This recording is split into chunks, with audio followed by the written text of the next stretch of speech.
If you've been invested in crypto for any length of time, it's very likely that you've been lied to by a crypto project that you've invested in, and you might not even know it.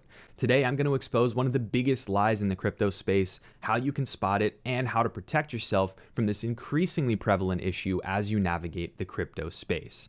If you look across the landscape of crypto, past and present, you'll see a fair bit of dishonest actors, and that's no surprise. People know if there's money to be made, greed attracts the most unsavory of characters. However, outside of the clearly criminal types of lies and fraud that one would constitute in any number of financially motivated crimes, there is one particular lie that is even more particularly dangerous because it lulls even experienced crypto investors into a false sense of security.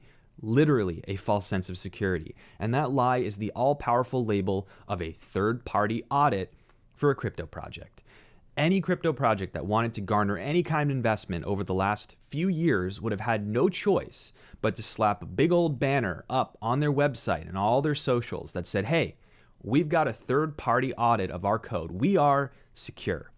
Why?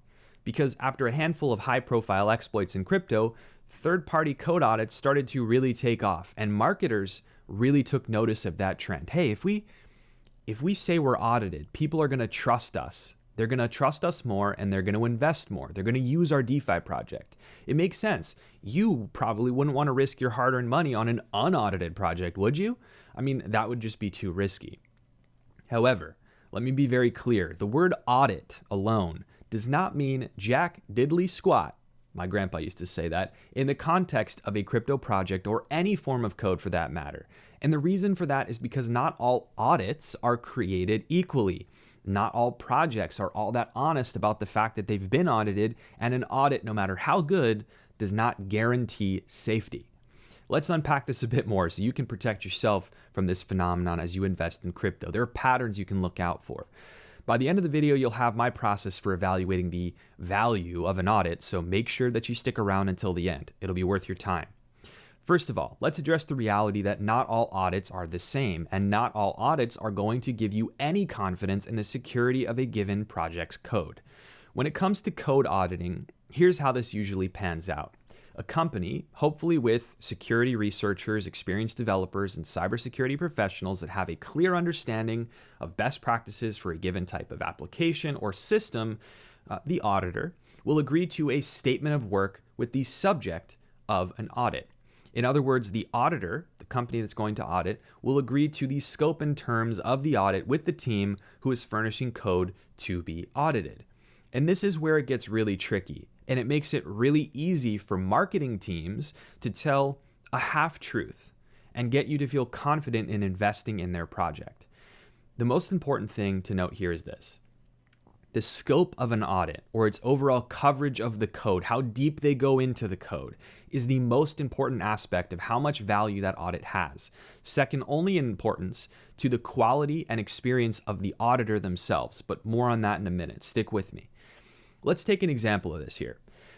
Let's say you've got a complex DeFi protocol with 3 smart contracts that govern the core functions of the application and a cross-chain bridge that manages cross-chain asset movement.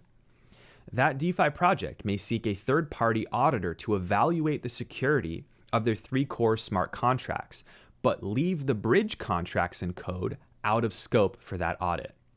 Secondly, the project may negotiate with the auditor a 2-week period of performance for this audit. A couple penetration tests, a couple 2-week sprints or a 2-week sprint to identify and fix issues that arise in the audit. Boom. Right then and there, you have a limited scope audit that doesn't cover all the exploitable areas of the code, and you have a very short window of time for testing and evaluation relative to what other projects could do. The project, for all intents and purposes, has been audited, but its marketing and documentation will plaster that fact everywhere it can, and it's a little misleading. Can you see the issue here? You have an audit that is being conducted in a 2-week period of time, but the scope of the audit doesn't cover all the components that will hold and manage user funds. The bridge, it's a huge area of concern that's not being audited.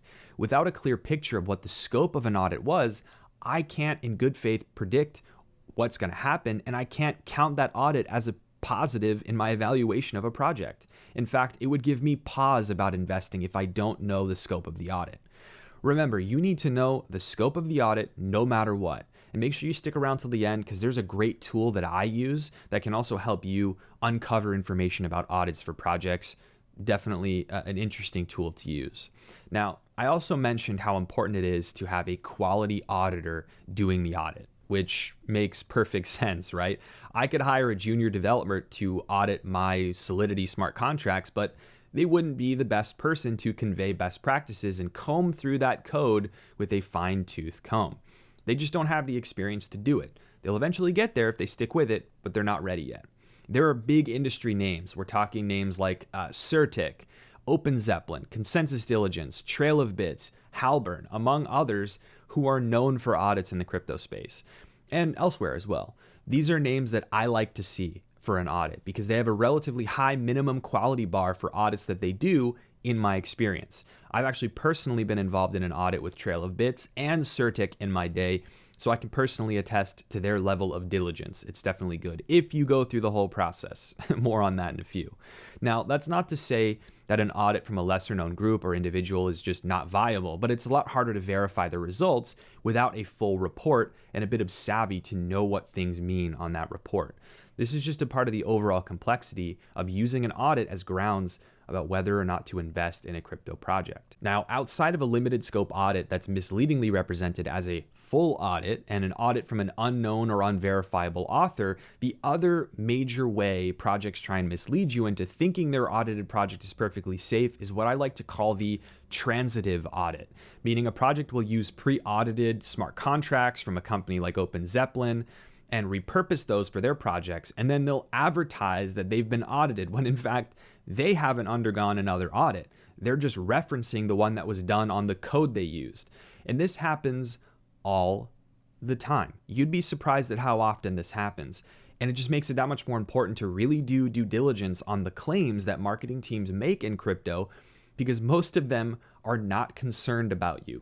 They are not looking at your interests as important at the end of the day. They want you to invest, and they will say whatever they have to say to get you to do so without trepidation and without any concern. Again, this kind of goes back to what I was saying about the scope of the audit, because you will quickly be able to see by looking at that whether or not this is an actual audit that you're looking at for a project or a half-truth marketing pitch. Some red flags you can look at, some language that I've found is very common in this time or in this sort of area is, quote, using industry standard audited smart contracts, or, quote, using an audited ERC-20 smart contract. Watch out for those. Usually it means they took a pre-audited contract, repurposed it, and now they're saying they're audited. I mean, a great and recent example of where projects seem to flat out misrepresent the legitimacy of an audit is Slope Wallet, who reportedly exposed seed phrases of Solana wallets and lost millions of dollars of assets from users. Slope had on their website a whole banner about being Certik, audited, and verified. But when a Twitter user asked about the audit, and I've got a screenshot here to prove it, Certik replied that no full audit was completed, just a preliminary report and a partially completed penetration test. That's a darn good example right there, and worth mentioning. If you're curious about an audit, send a message or tweet the supposed auditor. Certik in particular is usually great about replying to that. Go straight to the source. But to put all this together into actionable steps for you to take when you're sitting down to evaluate a project for yourself, here's how I go about doing this research about an audit. Let's say I'm sitting down at the computer and I'm evaluating a project about whether or not I want to invest in it. I want to see 3 things about any audit listed by a project. I want to know who conducted the audit. I want to know what the scope of the audit was, and I want to see a full report related to the audit results and remediation of any issues that arose. You can't always get a report, but it's nice to have. And if you don't see it, hop on social channels and ask. The auditor and or the development team should readily offer up that information if it exists. Let's be real, it should exist. You can also head over to Certik.com to see a leaderboard of the Certik audited projects, how they fared, and even download reports if they're available. It's a great tool that I alluded to before. Anyway, at bare minimum, I need to know the pedigree of the auditor and the scope of the audit. With these 2 pieces of information, you can get a reasonable view into how much gravity, how much weight this audit will have in the scheme of evaluating the project. Here's why. If I know the auditor, I can easily get an idea of their reputation. A big name like Certik or Trail of Bits doing a full scope audit means a lot more to me than an unknown or individual auditor or company with less experience doing a full scope audit. Even if I see a full scope audit listed, if it's from an unknown auditor, I'm going to take that with a grain of salt, unless I can see a detailed report on findings and remediation that I can verify myself. Trust, but verify, right? It's an ethos of the space.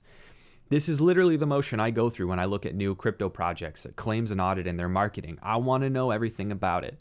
This is what I look for.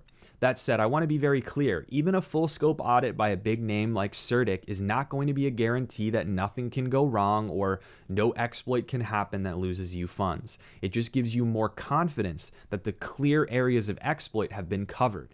But security is a moving target.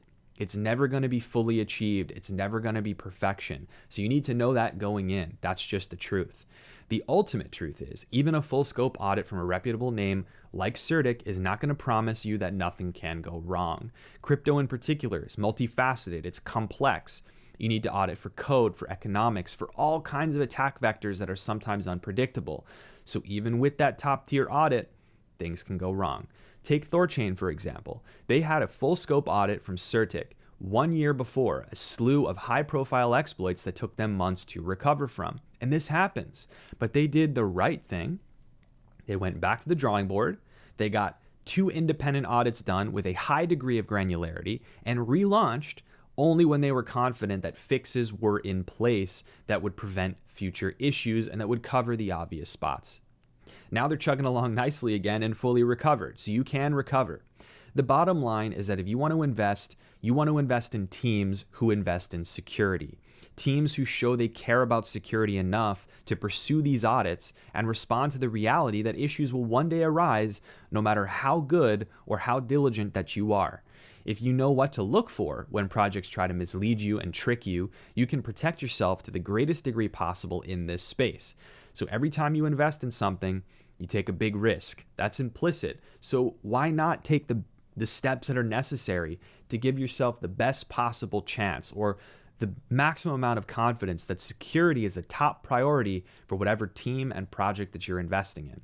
Confidence in security needs to be derived from a solid audit, preferably more than one, performed consistently over time as new features launch, and in addition, you want to see strong bug bounties in place to incent the community to identify bugs before they are exploited by malicious parties.